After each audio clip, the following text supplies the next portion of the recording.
Hi, my name is Brian Despain. I'm with Bodhi Farms in Las Vegas, New Mexico. And today we're going to show you how we do compost tea. Compost tea is an integral part of our operation here as a permaculture farm, and it enables us to amend our soil and improve our soil through beneficial microbes and fungi.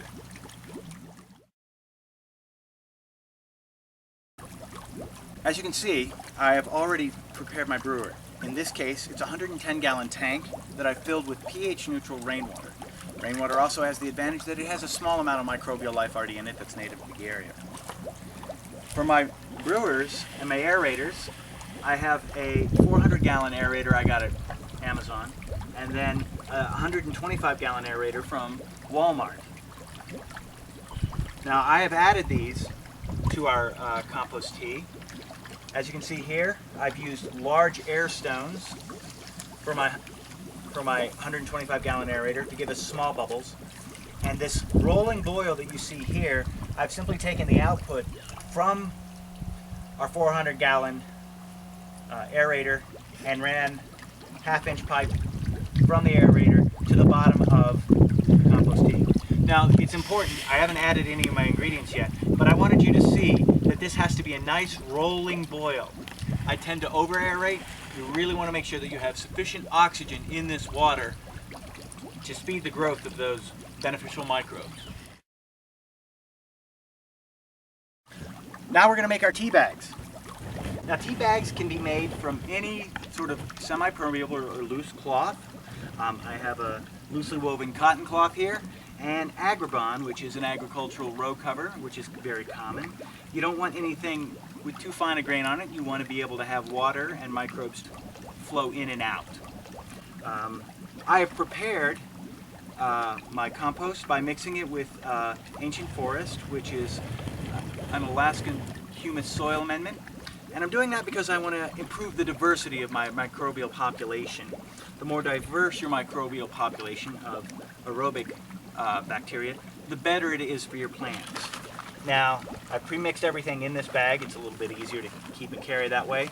You need a small handful, not much, because we're using the brewer as a compost tea reactor, as a bioreactor.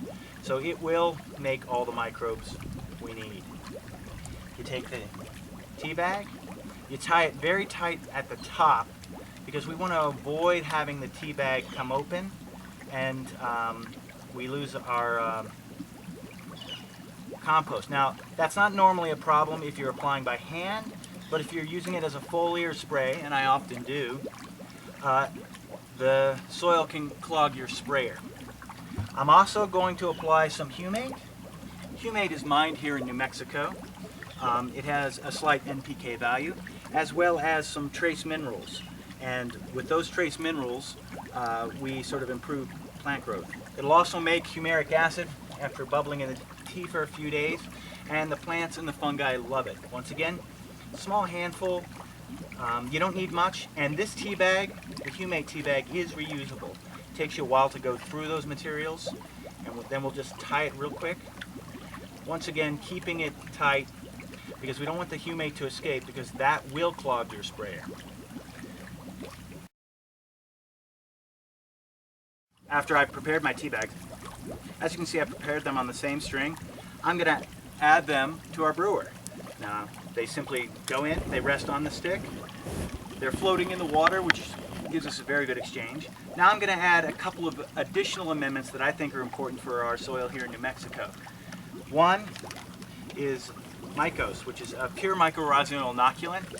Now this is Glomus intradices, and I can tell you that my lettuce, spinach, quite a number of my greens really like this. Really improves root mass and root growth. Add 1, 2, and we're done. And now I'm going to add Azospirillum, which is a beneficial microbe. It's a nitrogen-fixing microbe, and I'm going to add that.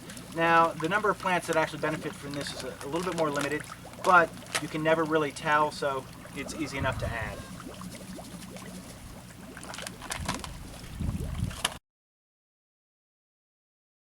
Now we've added all of our biological ingredients, our tea bags. Now comes the most important part, the food for our microbes. Most local feed stores sell agricultural molasses. I use agricultural molasses because of the volume of tea I brew. I pay about $10 for a 5-gallon bucket. Now for this amount of compost tea, you want to add about 2 gallons of agricultural molasses. It's a lot, but it really improves your density. Now that will give you a concentrated tea that you can then dilute to 4:1. If you don't want a concentrated tea, you don't have to put quite as much. Now I've added the agricultural molasses, and as you can see, it's turned the water sort of a light brown. Now, your tea will brew for 48 to 72 hours, and you'll see a slight color change and a smell change. It will begin to smell less like molasses and more like tea or even earth. When it smells that way, it's ready.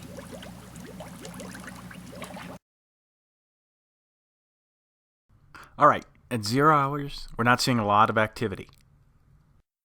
As you can see here, at 24 hours, we're seeing a lot of activity, a lot of foaming and frothing. 48 hours, a little bit, not quite as much. And then 72 hours, it's basically complete. Thanks for watching. If you have any questions, simply put them in the comments section below, and I'll try to get to them. Or you can email me at brian@bodhifarms.com.